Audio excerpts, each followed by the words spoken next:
Hey everyone in the big wide world out there. This has been our Microsolidarity Network Call from 6th of April, and we just had what I hear has been quite a nourishing session. Different people went in different breakout rooms.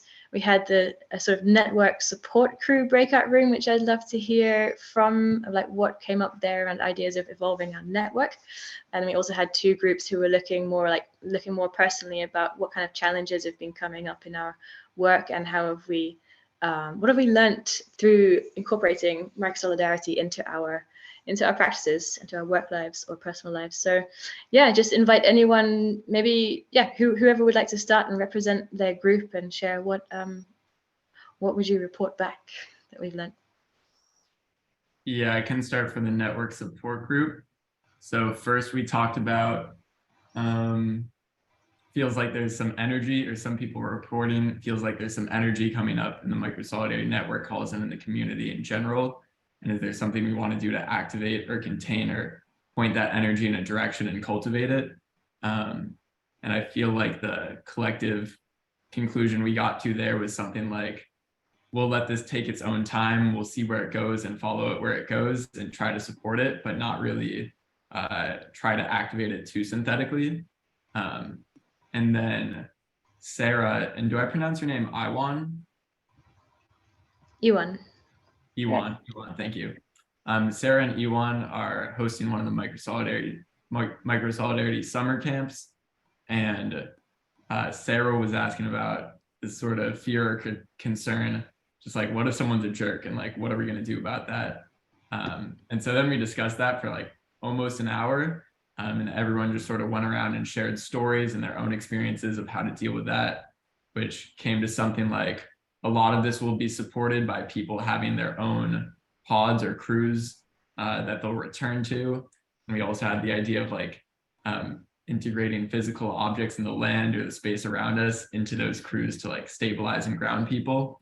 But basically, how can we have everyone feel seen and heard so that they don't have to act out as much, or if they are acting out, how are we going to handle that? So one part of that being these crews that will meet regularly, and another part of that being like, can you pull people aside and have one-on-one conversations with them?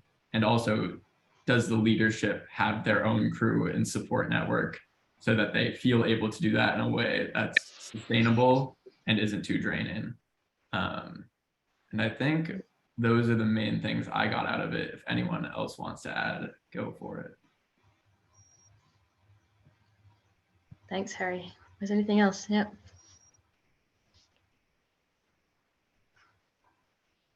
Cool. I guess that was a well-rounded summary. Yeah, thanks so much, Harry. That sounds like super rich conversation.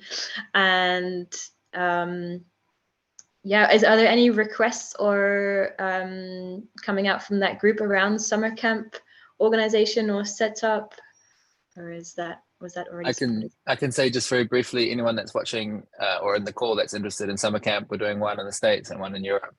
It's going to be in the middle of July this year.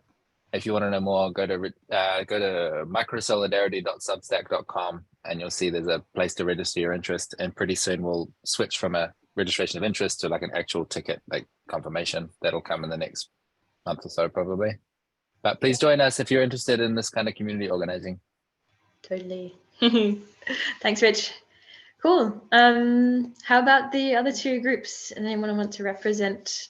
So you don't have to cover absolutely everything, but yeah, what were some themes and threads?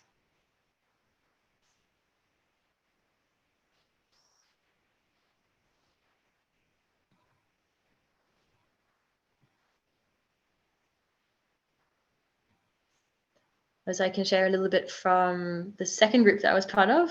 I just found it really meaningful to hear like what supported the what incorporating microsolidarity supported in our lives, and particularly this sense of having a dyad or a crew that's like steady, gives something of an anchor, particularly having that steady rhythm that's somehow quite like on a nervous system level, this is my own words, like nervous system level, like regulates something in my life when there's a lot of complexity and change. Just like having that person that you know is going to be there, like whatever, riding through the storm, they're going to be there. You can express and work through what comes up in you, and also looking at like hearing around what happens when we scale up or scale down, like the different possibilities that come up when we increase the group size or decrease it.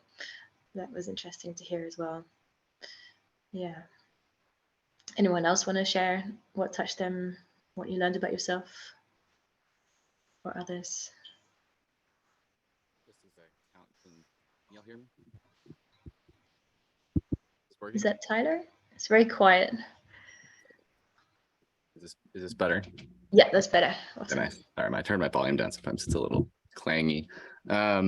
Something is like kind of a counter to what you were just saying was we did talk in the last group about random groups as opposed to intentional ones and the trade-offs, I guess, between those things. So it's funny to hear that the conversation went both ways across that. Yeah, I think there's value in both. But I do think that the grounding stability, especially in times of change, is really valuable. So really, really glad to hear that conversation is happening too. Awesome. Thanks, Tyler. I like that too. Like both angles can hold truth. Yeah. Anyone else? Are we complete? Can I say something, Jocelyn? Yeah, of course. Go ahead, Diana. I don't know if who's going to see it, but I just want to invite people to, share the challenges they're going through in their congregations on Discord.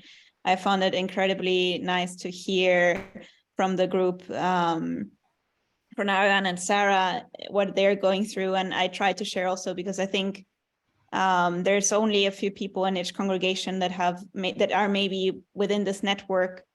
And it sometimes feels very lonely to have my job, and you guys make it feel less lonely. So it's like a little bit of an open invitation to whoever is doing some work to maybe dare to write your challenges on Discord.